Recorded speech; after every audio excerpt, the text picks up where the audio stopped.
Do do do do. Bum bum bum bum bum. Bum bum bum bum bum bum bum bum bum. You know, the best advice I ever got on these periscopes are the people who said, "Scott, move the camera back further, further." It's like when you watch movie stars from, let's say, movie stars who are not in their prime anymore, and they just add the gauze, the effects so you can't see the wrinkles and stuff. Well, that works for me too. Every year I'm just going to move the camera a little bit further away. I'll never stop doing this. I'll just get so small as I move the camera further and further away that you just can't see me, and then I'll just be gone. Well, I know why you're here. Is it because of the World Series? No, it's not. Is it because of the killing of Al-Baghdadi? Well, not entirely. You're here for the simultaneous sip. You're here for Coffee with Scott Adams, and why wouldn't you? Because you're smart, you're with it, you're aggressive, and you've got it all going on. I would say you're more confident and better looking than even yesterday, and yesterday was pretty good. So, if you'd like to enjoy the simultaneous sip, it doesn't take much. No, not much at all. All you need is a cup or a mug or a glass of snifter, stein, chalice, tankard, thermos, flask, canteen, grill, goblet, vessel of any kind. Fill it with your favorite liquid. I like coffee. And join me now for the dopamine hit of the day, the thing that makes everything better, the best part of your day so far, the simultaneous sip. Go. Oh, yeah, it does get better every time. It's not your imagination. It's actually designed to be better every time. It builds on itself. So how about that? So let's talk about some things in the news. There's a lot of tragedy going around. One of them is California. So California has sort of turned into that prank. Have you ever heard the prank where you take a paper bag and you fill it with feces, and then you put it on somebody's porch and you set it on fire, and then you ring the doorbell, and then the person comes out and they say, there's a fire on my porch, and they start stomping out the fire, but they're stomping out a bag of poop. Well, California has turned into that prank. We're on fire and people are pooping everywhere. Now, there is some chance that the fire will burn some of the poop. But as someone pointed out recently, ironically, the national symbol for California is a bear. It's a bear. And we actually have a confirmed answer to the age-old question. Does a bear shed in the woods? Not in California. No way. The woods are on fire. In California, even the bears are shitting on the sidewalk. It's the only place that isn't on fire. And of course, they don't like to go where there's no light, so that limits their options too. So I've, as you know, the whole state is either in a blackout or on fire. And even if you're not directly affected, as my house, just by amazing luck, my house is in this narrow corridor where I'm actually technically in the blackout zone, but my specific address isn't quite there yet. So I have electricity so far. I've taken, Christine and I have taken in some people who don't have electricity. I think a lot of Californians are going to be taking in people. So we've got a couple of new residents in my house, and for as long as it takes until they get some electricity where they live. I put in an order, not an order, but a request for information from Tesla to see about their wall battery thing. So they have a product, if you didn't know, Tesla makes a big battery for your home that you can charge up with your solar, and then it will run, they say, for 7 days if you have a power outage. It will run for 7 days without having to be recharged. Now, my expectation is that I won't even get a call back, because I have to think there are a lot of people calling Tesla this week and saying, Tesla, hello, I don't have any electricity. I don't like it. I would like to get one of your batteries so that the next time this happens, i.e. next year, because it's going to happen again, I would like to have a battery. So I'm probably one of a lot of people who called Tesla recently or emailed them and said some version of, can you give me some information on your battery? I don't expect that I will hear from them, actually. However, if I had a way to directly, this is not fun. I'm not giving you investment advice. Never take investment advice from a cartoonist. Just remember that. And I haven't looked into this, but if there's any pure way to invest in those Tesla home batteries, I would think this would be the time to do it, because I can't imagine that they have any left in stock. They must be making those things as quickly as they can place them, because there have got to be a lot of people like me who just said, maybe now's the time. Maybe now. So we'll see. It was, you saw that President Trump went to the World Series yesterday, and because people can find anything to complain about, they complained that he must be a bad father because he didn't take Barron to the game.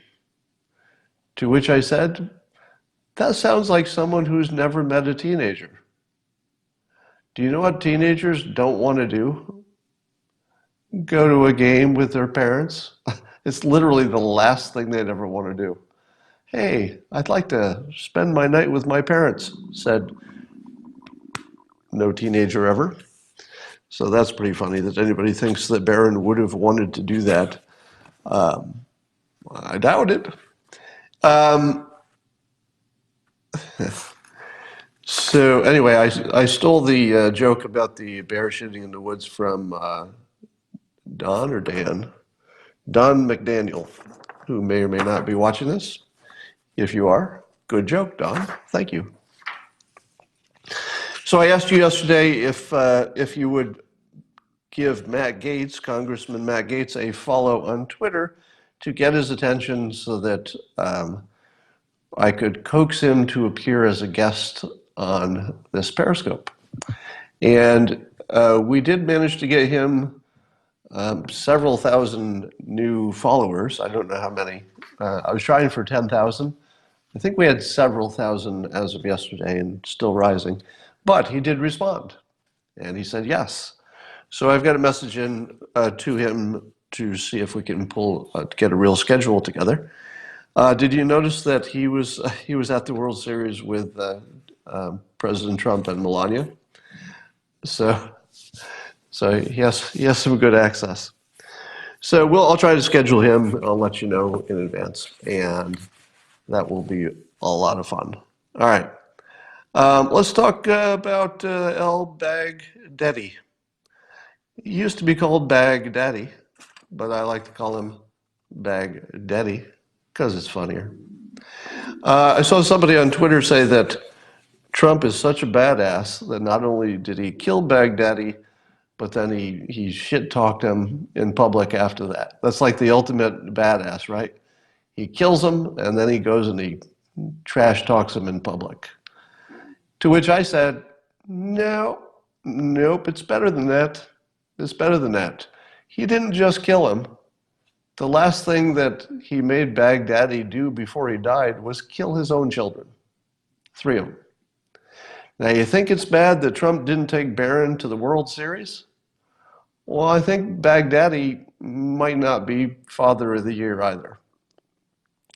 So that's how bad of a badass Trump is. He didn't just kill him.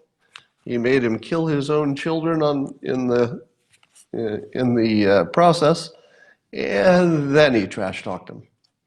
So that's a pretty complete victory. New York Times is reporting that the Syria withdrawal was almost ruined, or that the Syria withdrawal almost ruined the Baghdadi operation. So in their telling of the story, um, the operation was a success despite Trump, not because of him. That the biggest obstacle to success was Trump himself. So that's the New York Times version of the story. Okay. This is a perfect example of the type of story that you shouldn't take too seriously, because there were a lot of variables, and it might, the basic part of it might be true. It might be true that we had a bead on this guy, and it might be true that if we brought our assets out in a too hasty way that we would lose it. And it might be true that we decided to act while the acting was good. That might all be true. But it doesn't make it a mistake that Trump was trying to pull out. Because obviously the decision to pull out was independent of the decision or the question about Baghdadi. Whether he lived or died, we preferred that he died. But the withdrawal was going to happen anyway. It had to happen somewhere. Now, what we don't know, if there was anything about the withdrawal which made it any easier to get Baghdadi. We know from the New York Times reporting that there was some thought that we lost an opportunity for an easier way to get him. If he were moving his locations, we'd get him when he's on the move. So there was some thought that we had to do it the hard way because of Trump's pulling out of Syria. But who knows how long Baghdadi would have stayed there? Who knows? Who knows if our pulling out caused some extra, let's say, extra intelligence sources to come forward? We don't know. So there's a lot we don't know about that. But I just think that as a general rule, it's always fair to give the commander-in-chief the win for a win. A win's a win. I gave Obama full credit for getting bin Laden. I give the same treatment to Trump. Full credit for getting Baghdadi. Now, a few months from here, once we're past the sort of the political interpretation of everything, I would like to point out an interesting dog that did not bark effect. Now, you're going to have to fact check me on this. So fact check me hard on this. I could be wrong, but I'm going to make an observation based on just my personal experience. It seems to me that the only entity, person, or organization who is not taking credit for killing Baghdadi is the people who did it. Am I wrong?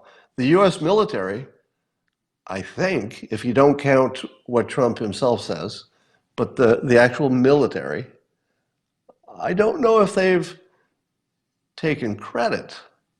They've certainly described what they did. But isn't it unusual, and to their everlasting credit, that our military is the only ones who didn't feel the need to try to take credit? That's professional. That is sort of professional. Not sort of, that's very professional. So it's impressive in its lack. You could easily imagine some other personalities, some other people trying to take credit and saying, well, it wasn't the president, we were the ones on the ground, we were the ones who almost got shot, and they didn't. Now, of course, the president did a very good job of making sure that we understood what risk they were at, how brave they were, how capable they were, and all that. But I just think it's notable that the people who were the heroes, are the heroes, didn't say anything. I mean, that's exactly what you'd want. It's the best possible solution or situation. I've got a question for you. Let me just put this idea into the universe. All right. I don't think you've heard this idea before. I'm just going to put it out there. Purple hearts for the dogs.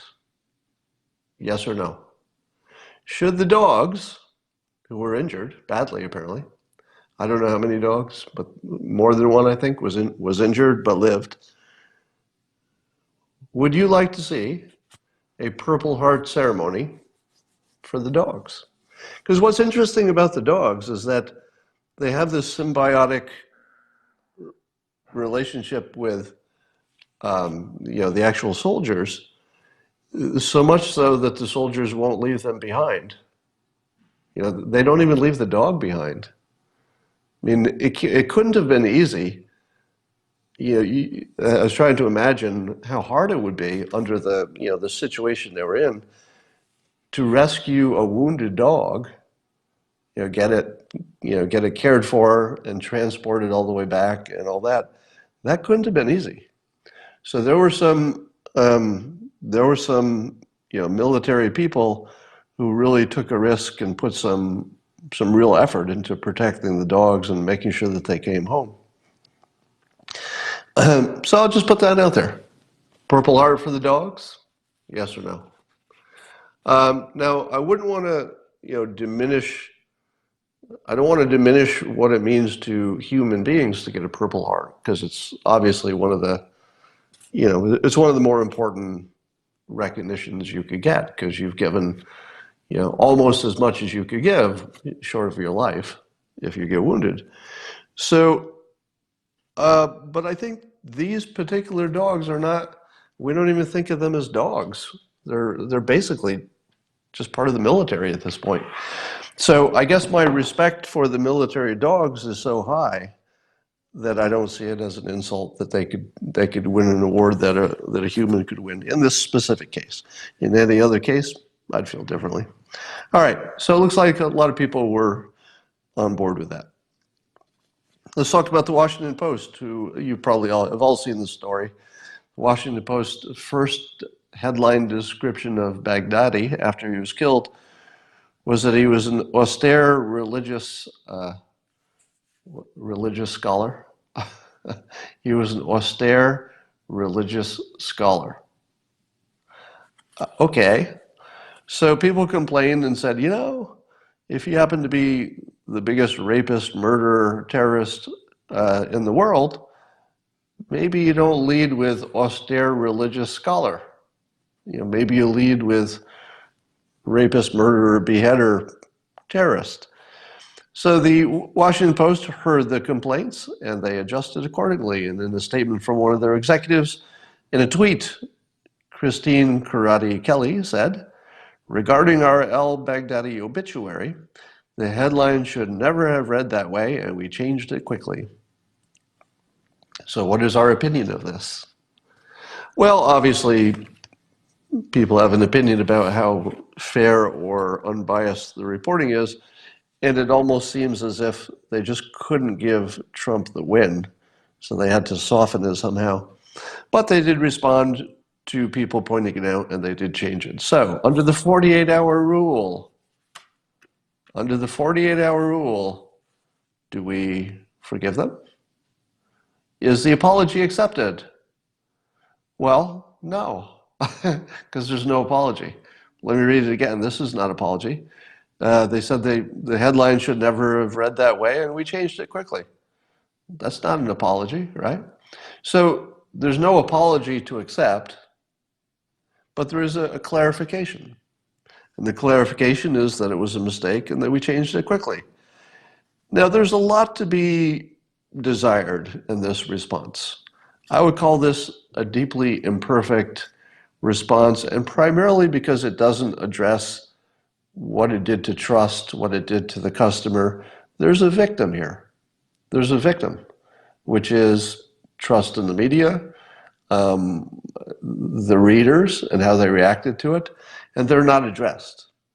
So a proper apology would, and this isn't an apology, it's not an attempt at one, but it would address the victims, if you will. Who was inconvenienced, who was offended, who thought a line had been crossed. But they don't do that. They just said, shouldn't have happened, we changed it. I'm going to give that, I'm going to give them a pass on that, because they did address it and changed it.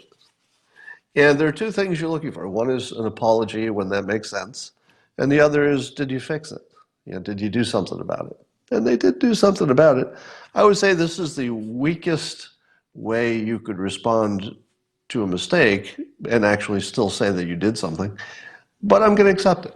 So I accept it as a clarification that they did not believe that that was, in their own opinion, they didn't do good work. And so they improved it. People sometimes don't do good work. I would rather judge them by the fact that they improved it, and that's the standard I would want to be judged by. So clearly I have made mistakes, will make mistakes, plenty of them, and I would like to be judged by the same standard. Did I fix it? If I fixed it, that's how I'd like you to judge me, and I will do the same for her.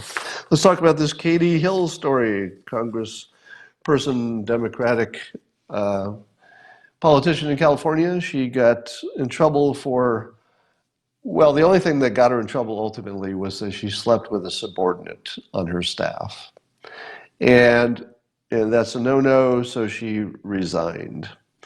Mike Cernovich is asking on Twitter whether he should consider running for that seat. To which I said, hell yeah.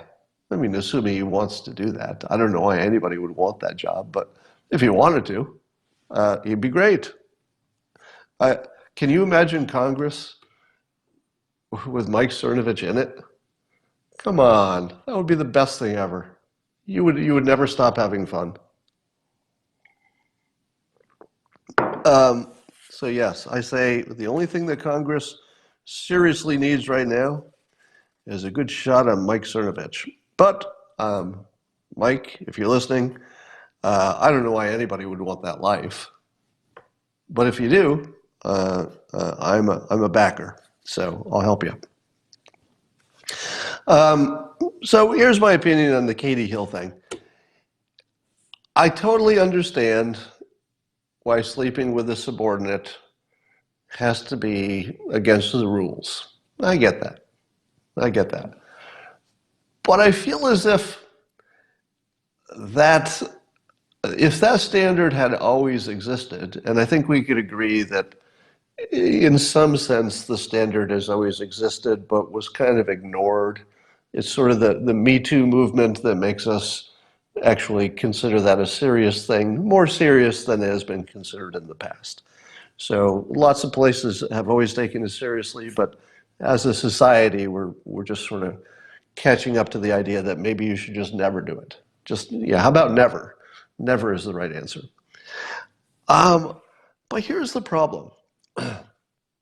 If you had to guess, how many people do you think are happily married or happily in a relationship that started with one of them being the boss? Isn't that one of the most common ways that people get together? And would you want to lose that? I mean, if you look at the number of people who apparently thought that was their best way to build a life. I mean, it was people making their own decisions. Now, I'm not talking about any kind of coercive situation. So I think we'll all agree that if anybody felt directly or indirectly any coercion, well, that's completely bad. So there's no argument about that. But how many babies are you throwing out with the bathwater? In this case, baby being literal, because I'll bet there are literally, if I had to guess, I would say millions of babies have been born in this country to a couple in which they met when one was a subordinate and one was the boss. Probably millions. And they don't seem to be victims. They're probably pretty happy with their little baby. So I wonder, is there no way to keep the good part? The people who just said, well, this person was my boss, but it's not my fault that I'm attracted, so I acted on it, something like that. There's got to be a way. I don't know. I would rather live in a world in which people had a path to that. It could be, I'm just brainstorming here. Imagine, if you will, you don't want to go to human resources because that starts a problem. So you might want to keep it to yourself. But could you imagine and again, this is not a real idea. I'm just brainstorming here. Could there be any kind of private, anonymous place you could go to sort of register? To just sort of register and just register out of the public eye, and both of you come in there and the subordinate says in direct language, there's no coercion to this. I'm totally on board with this. I really like my boss. I like to keep doing this. And then just sort of register it. And then if nobody gives you a problem for having a relationship or nobody notices, well, you just go on with your business. But let's say you get called into HR and they say, not good, you're with a subordinate. At that point only, you go to your registration place and you say, we anticipated this. I've got a signed statement from the subordinate saying he or she is totally on board with this. It's all voluntary. Here's a video so you can see that they're not being forced to write it. There must be some way to solve that. I don't know if anything that I just suggested is practical, but I feel like we'd be losing a lot if you take away the ability for people to be attracted to subordinates and vice versa. I mean, that's just the way people meet. All right. I thought it was interesting that apparently the military also killed the ISIS official spokesperson. So we killed the head guy, and then just before Trump brands this guy as a whimpering dog who died as a coward in a tunnel, the person who would most likely contradict that statement was the ISIS spokesperson, and that person got killed too. So it looks like killing the spokesperson was really well timed, because the last thing you want is for them to have a spokesperson now. Somebody asked me about when it would be a problem for Adam Schiff that he's on record as having visited Democrat donor Ed Buck a number of times. Now, Ed Buck is accused of and in jail for, apparently, he's accused of murdering a few young men with overdoses who he planned to have sex with or did have sex with. And Adam Schiff apparently visits Ed Buck and leaves alive every time. And I was thinking, how insulting is it to Adam Schiff that he's so unattractive that Ed Buck lets him live? That's pretty ugly. I think that's got a sting. So enough about that. All right.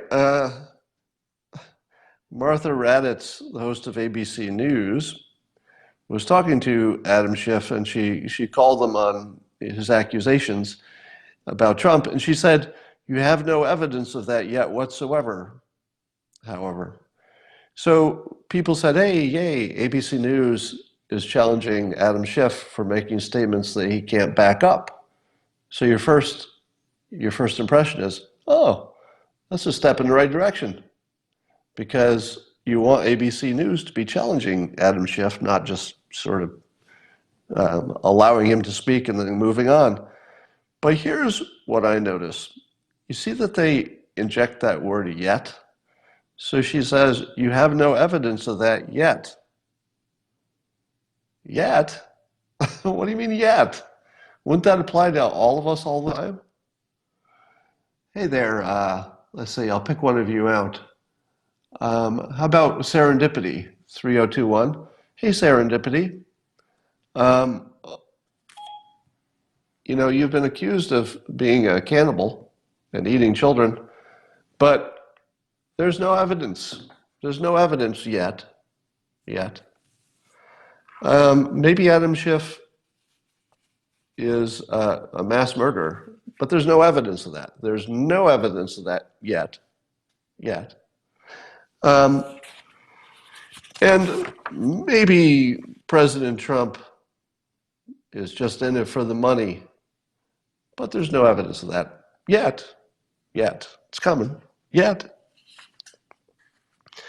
All right, so every time you see yet from a news person or a pundit, you should say to yourself, that is manipulation. That's not a simple statement of observation. The observation is there's no evidence. There's no evidence of that, that we can see. That would be a fair statement. There's no evidence yet is not an unbiased statement. That's the most biased statement you can ever make. Joe Biden is very healthy. There's no indication that he's got major health problems yet. See how that works. So it looks like Joe Biden is going to be starved out of the race. I think everybody agrees at this point that the donors are basically just going to starve him out by not donating. So it looks like that's going to happen. Bill Maher had a very funny little monologue thing from his show on Friday. I tweeted that around. You can see it in my Twitter feed. And he's pointing out, humorously and accurately, that if the Democrats want to beat Donald Trump, all they really need to do is not act crazier than him. And then he goes through the examples of how they're not pulling it off. And it's pretty devastating because he's unambiguously rooting for that team. And they of course are great haters of the president. And still, with all those candidates, they can't find one who can get any kind of momentum, and is also not crazier than Trump. Imagine being a Democrat and you really, really want to win one. I mean, you want to win so badly. Man, do you want to win? And the people who are leading in the polls are unambiguously crazier than Trump. It's the only thing they're trying to fix. You had one job, Democrats. Find somebody who's not as crazy as Trump, per your view of the world. You had one job. Just find anybody. Just anybody, your neighbor, your mechanic, somebody you work for. Can you find somebody in the country to run who's not obviously crazier than Trump? Well, apparently they can't do that. Now, they do have some non-crazy candidates, but they're so low in the polling that it's going to take a while for them to be relevant, if ever. All right, let's talk more about the World Series. So the reporting is that Trump got booed at the World Series, and I don't doubt that that's true. But when I listened to the video and listen to the audio on the video, I just heard noise. I don't know. Did it sound like massive booing to you? It sounded more like just some combination of some people were happy, some weren't. Yeah, I guess some people were chanting, "Lock him up," but it didn't really come through on the video and the audio. So I wonder if that was even important. Now, I would expect that every president would get some combination of boos and cheers. So there's nothing in that. Apparently, Trump decided not to throw the first pitch, which is it's a change in tradition. Wouldn't be the first time he's changed tradition. Was that a good idea? Was it a good idea for Trump to refuse to throw out the first pitch? Yes, that was a good decision. If you're over 70 and somebody asks you to do something in the sporting realm in front of a big stadium of people, don't do it. Don't do it. If you're over 70, do not participate in any element of a sporting competition. Now, if you're Andrew Yang, you can go shoot some baskets in the gym and show the video to the whole world. Turns out Andrew Yang's pretty good at basketball, pretty good athlete. He's got a good jump shot, probably other good skills as well. But if you're 70 plus, do not accept the invitation to do a sport-related thing in front of the world. So the fact that Trump turned that down, I think, is a credit to his good judgment. That was the right decision. Have you noticed that the list of people that Trump has defeated keeps getting longer? So it started with, the 16 or so GOP folks running for president. He defeated the entire field, but part of that field was the entire Bush dynasty. So Trump destroyed the Bush dynasty, and then he moved on and he destroyed the Clinton dynasty. He took out the strongest field of Republicans that have ever been fielded, took out two dynasties, and just defeated ISIS. And do you know what the critics say? Lucky. Lucky. How many, how many, how many armies, terrorists, dynasties, and political operators do you have to defeat before it doesn't look like an accident anymore? Like, at what point does it not look like an odd series of events? All right. Let's see what else we got going on here. I was asked on Twitter to talk about my daily routine in the context of maybe some advice or how to do things efficiently or have a system. And so I thought I'd do that. I'll tell you a little bit about my daily routine with the understanding that the whole point of it is that if there's anything I do that would be useful for you, you could pick it up. And it goes like this. So the first thing is, I was giving this talk to a young person I was mentoring the other day. Now, it's a young person who who's going to school, but on weekends likes to stay up all night with friends, literally all night. And then on Sunday tries to get to bed on time and tries to get up on time for school. And I explained to her, I said that sleep is one of the most important things for everything from fitness. It helps your diet because when you're hungry, when you're sleepy, you feel hungry and you overeat.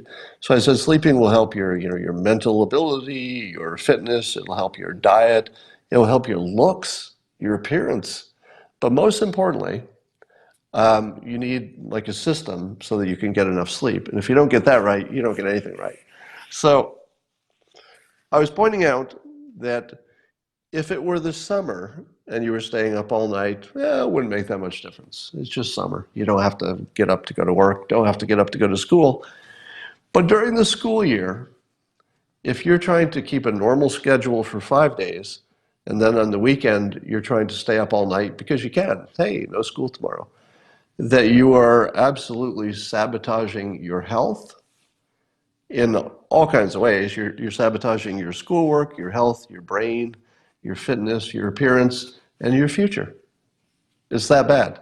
That your entire future is at risk because you stay up on weekends with your friends. That's it. It's that important. So, sorry. By the way, my sniffliness is that problem with my polyps in my head. I'm still working with that. So the first thing I would say is that getting to sleep on time and getting up at least a similar time every day is essential to productivity and a happy life. When I see people who mess with their sleep schedule, I'll tell you how I interpret it. Here's how I interpret it. Not even trying to succeed. Not even trying. If you're not sleeping right and eating right and working on your fitness, even if you're not doing it perfectly well, but if you're not at least working on those things, you're not even trying. So it's hard for me to give advice on, let's say, career or anything else if somebody isn't even trying on sleep, exercise, and food. You got to be trying on those three things or nothing else. I don't even want to give you advice. You got to get that stuff right first. Then you've got a base to work with. But don't ask me for advice on anything if you're not getting sleep. Get some sleep. We'll talk later. Okay? So the first part of the question of my daily routine is that I go to sleep reasonably early and I wake up these days without an alarm clock, whenever my body says to. Last night, I was busy yesterday and I didn't get to exercise, and I have trouble sleeping if I haven't exercised that day. So about 2 a.m., I was awake and I knew that I was awake for the day. And so I just got up and went to work. So I started work today at 2 a.m. That's not unheard of. During a year, that'll happen, I don't know, maybe a dozen times over the course of a year. Usually it's closer to 4 or 5 a.m. And I get up, and the question about my daily schedule, I think, had to do with the sub question was whether I do certain tasks at certain times to match my energy. And the answer is yes. In the morning, I am creative and I can focus. And so I keep those tasks which require creativity and focus for the morning, and I try to make my morning as large as possible because it's my money maker. Right? The morning is when I make money. The rest of the day is for other stuff, maintenance and fixing stuff and travel and family and all that. So I usually get up and prepare for the Periscope, read the news, do some Twitter, answer some emails, drink some coffee, and I absolutely love that time of day. This is my favorite time of day. You catch me at exactly the time that I'm most mentally active, most friendly, most everything. So good for you. You wouldn't want to talk to me in the afternoon. That's the main thing I do. I wake up, do my periscopes, then I reassess what I've got to do. If it's a cartooning day, and then these days I don't do cartooning every day. I batch it up. I used to do a little cartooning every day, so I didn't have to do too much in a day. These days I might write all my cartoons for the week on one day, and then other days, depending on my schedule and what else is going on, I will do some drawing. Now I do the drawing whenever my energy and my body are ready for it. Because right now I'm amped up on coffee and my energy is too high. So if I sat down and tried to draw right now, I would hate it. Because my body and my brain would be saying, go do something more active, drawing is boring, use your brain, use your body. So I like to do drawing when I'm tired, especially if I've been exercising. And then my brain says, I'd like to sit in this chair for a while. Do you have anything to do? Well, I'll draw something. I don't want to use my brain anyway. So that's the basic bones of it, is that I put my creativity and my energy into one part of my day when the energy is exactly right for that. And then I do the things that don't require thinking during the times of day when my body isn't so good at thinking anyway. All right.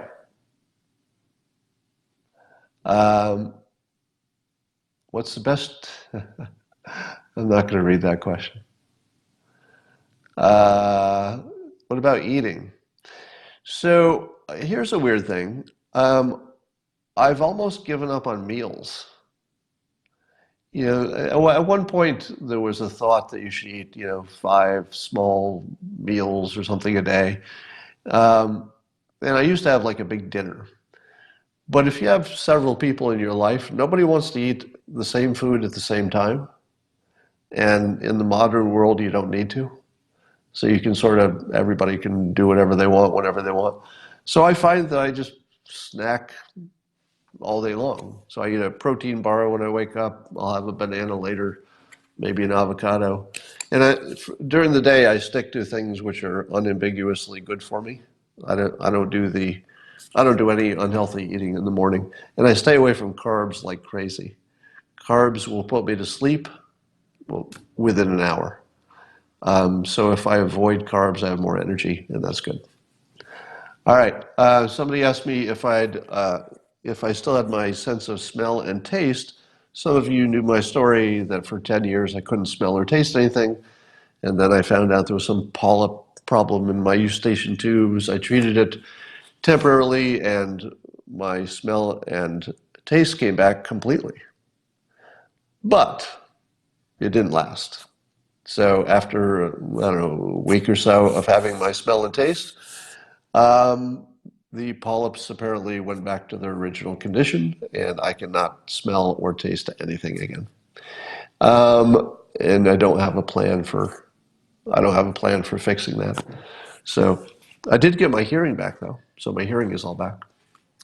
Now, those of you who are saying, "My God, I feel sorry for you," you actually don't need to, because there was a funny thing that happened, which was when I could taste and smell everything, I was not happier. I was not happier because there are more bad smells than good. And I even discovered that some of the main foods I eat, I don't like. I mentioned sushi. I'd only learned to eat sushi after I lost my sense of smell and taste. But there's sort of a fake smell and taste that your brain provides for you. So you think you taste it, and you don't think you smell it, but you think you taste it. It's just that you don't. So maybe I can go back to eating sushi now that I can't smell it anymore.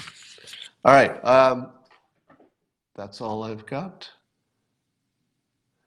for now. Yeah, I could get lasers to laser the polyps, but it doesn't last. So, all right, that's it. That's all for now. I'll talk to you later. Bye.